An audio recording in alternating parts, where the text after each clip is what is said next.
Okay, simulan natin sa isang simpleng kilos, pagnuya. Parang wala lang, 'di ba?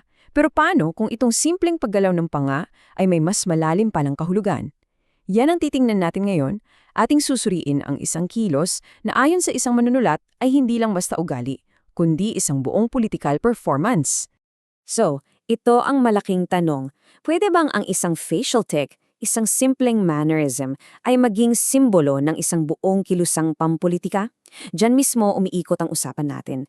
Nagsimula ang lahat sa Rage Coalition launch, kung saan isang partikular na detalye ang talagang nakakuha ng atensyon ng writer, ang tila walang tigil na pagnguya ni Davao City Mayor Baste Duterte.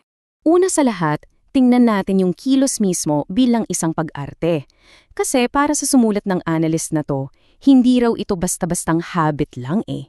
Ang nakita niya sa podium ay hindi lang isang politikong may nakasanay. Ang tingin niya, isa itong aktor na may ginagampan ng papel. In short, isang sinadyang performance.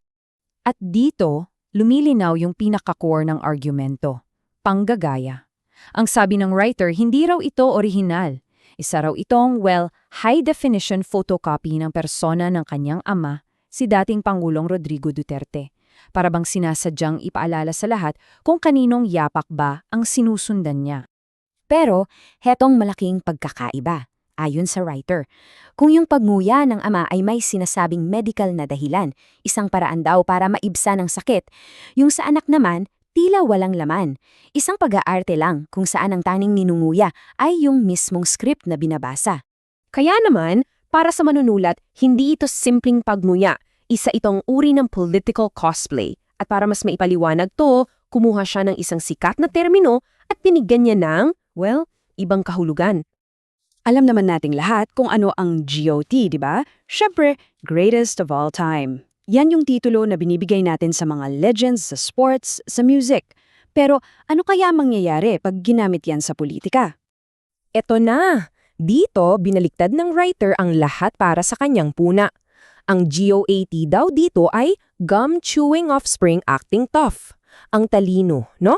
Isang paraan para sabihin na yung nakikita niya ay hindi tunay na husay, kundi isang pag-aarte lang ng katapangan. Dagdag pa sa analysis, itong pagmunga ay nagsisilbing isang visual dog whistle. Ano yun? Parang secret code yan. Isang sinyalis na para lang sa mga loyal na taga-suporta. Hindi mo kailangang marinig kasi malinaw na malinaw mong nakikita. Ang message? Simple lang. Tuloy ang laban. Walang nagbago. Isang paraan para masigurong sulit pa rin ang suportang nakuha ng kanyang ama. At pinalalim pa niya ito gamit yung metaphor ng rumination o pagngunya. Kasi may dalawang klase raw yan. Merong pagngunya na may kasamang pagninilay, yung iniisip mo talaga yung mga polisiya, mga bagong ideya. Pero ang nakikita raw niya ay yung pangalawa. Pagngunya na walang laman. Paulit-ulit lang na retorika. Isang pisikal na kilos pero walang kasamang bagong kaisipan. Okay. So, lagpas pa sa pangagaya, ano naman ang epekto nito sa ibang tao? Kasi para sa manunulat, itong kilos na to ay may malinaw na mensahe, kawalang galang. At may isang eksena na talagang binigyang diin, yung kinakanta na yung Duterte pa rin. Sabi ng writer, habang ang lahat daw ay tahimik na nakatayo, yung panga tuloy pa rin sa paggalaw. At para sa kanya, hindi lang yan basta kawalan ng pansin. Isa raw yung tahasang pagpapakita ng defiance. At bago pa man may magdepensa na authenticity lang yan o pagiging totoo sa sarili, may sagot na agad ng manunulat. Hindi raw ito authenticity. Ito ay isang lantad na kawalan ng decorum o tamang asal. Isa raw itong malinaw na pagpili na mas unahin yung imahe kaysa sa paggalang sa okasyon. So sa huli, ano ang dating nito sa isang tagamasid? Ayon sa writer, hindi ito mukhang tunay na lakas eh. Mas mukha raw itong alpha posturing, isang pagpilit sa bad boy image, na imbis na magpakita ng katatagan, ang lumalabas ay kawalan lang ng simpleng disiplina. At para tapusin ang lahat, ikinonekta ng manunulat itong kilos na to sa isang mas malaking kritisismo. Dahil para sa kanya, ang kilos ng isang tao ay salamin ng buong kilusan. Ang dating, puro panga pero walang kagat. At heto na ang kanyang mabigat na hatol.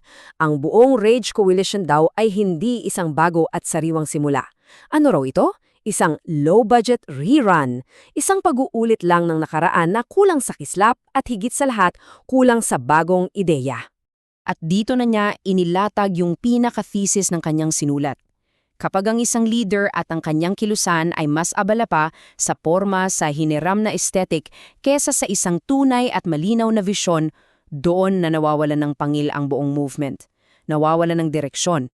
Kaya naman, nang iwan siya ng isang hamon. Simple lang. Kung gusto raw nilang seryosohin, kailangan nilang una, tigilan ng pagmunga sa nakaraan, pangalawa, maghain sila ng isang tunay na plano para sa hinaharap, at pangatlo, mag-alok sila ng mas higit pa sa isang panga na well-exercised. At dito tayong magtatapos. Isang tanong na iiwan ko sa inyo para pag-isipan. Sa napakakulay na mundo ng politika, saan ba yung linya? Kailan natatapos ang pagiging totoo at nagsisimula na ang purong pag-arte?